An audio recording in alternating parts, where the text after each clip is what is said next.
जो भी साथी अब हमारे बीच में जितने साथी आए उनको धन्यवाद, और जो नहीं आए उनका भी धन्यवाद, क्योंकि वो ये समझो वो सरकार के गुलाम हैं, चमचे हैं जो हमारे बीच में नहीं आए।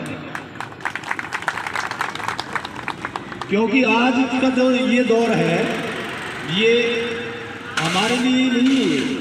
अगर सरकार देगी तो क्या हमें स्पेशल छाट करके थोड़ी ना देगी। जो वो कर्मचारी घर बैठे हैं वो गुलाम है, उन्हें गुलामी की आदत है और वो अपना गुलामी में ही घुसे। मैं तो बड़े आप लोगों को शुक्रगुजार हूँ, क्योंकि आप इस लायक हैं, आप जानते हैं संघर्ष करना और अपनी लड़ाई को जीतना। तो मैं इसलिए आप लोगों का शुक्रगुजार हूँ, क्योंकि आप लोग जिंदा हैं।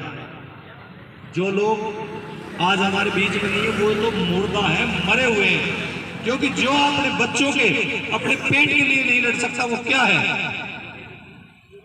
आज अगर वो अपने भविष्य को देखते, अपने बच्चे को, अपने बच्चों के भविष्य के लिए, तो उन लोगों को भी जिंदा होना चाहिए था, हमारे बीच में होना चाहिए था।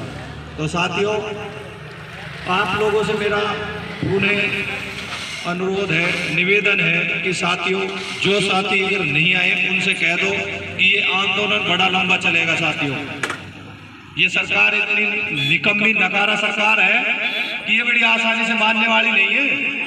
आपने देखा होगा किसानों का आंदोलन कितने दिन चला, ये किसानों का आंदोलन चला, 2 दिन का जो पड़ाव है, शहीद हुए, फिर भी सरकार का आप दृश्य देख रहे हैं। लगभग 1.5 साल डटी रही। सैकड़ों की संख्या में कर्मचारी किसानों की जीत हुई और उन्होंने वे अपने आंदोलन में सफल हुए। सरकार को वो काले कानून थे जो कृषि बिल के वो वापस लेने पड़े। कई सारी मांग है, मुद्दे हैं, आशाएं बैठे हैं। आशाएं जो हमारी बहन है, जो सभी पक्का करने का सवाल है, वो 73 दिन हड़ताल पे रही। बीडीपीओ के रोल पर करने का सवाल, एक्स ग्रेशिया पॉलिसी, उन्होंने अपनी जीत हासिल की और सरकार से 2100 रुपये बढ़वा कर समान काम समान इसी तरीके से आंगनवाड़ी है 26,000 वो भी हड़ताल पे थी। जब तक पक्का ना हो और तब तक ये मांग कर रहे हैं कि 26,000 रुपये कम से कम हड़ताल में शामिल है। आप लोगों को डरने की जरूरत नहीं है, न्यूनतम वेतन सारे ट्रेड यूनियन आप लोगों के साथ हैं। तो ये बहुत सारी मांग है और ये लगातार 10 तारीख से लगातार हड़ताल पर बैठे हैं। डरने का काम नहीं करेंगे। सफाई कर्मचारी, ग्रामीण सफाई कर्मचारी साथी हैं। ये समझ लो कि सरकार देखें सैकड़ों डराने का काम करती हुई है ना, जो हम सरकार से डरने वाले नहीं हैं। हमें सरकार को ये बता देना है, क्योंकि अब तक बहुत होली, अब नहीं चलेगा ये। क्योंकि हमने जितनी भी बेरोजगारी झेली है, महंगाई है वो भी झेल रहे हैं, हमारे बच्चे हैं वो भी अनपढ़ता के शिकार हैं। क्योंकि ये लोग बात इतना वेतन देते हैं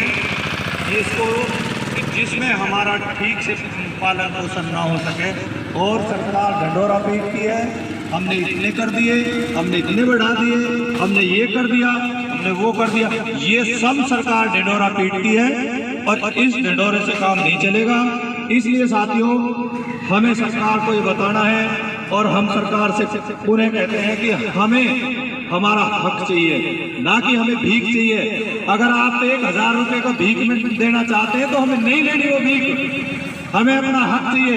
हमें 26,000 न्यूनतम वेतन दे सरकार, क्योंकि हमें 12,000 में गुजारा नहीं होगा।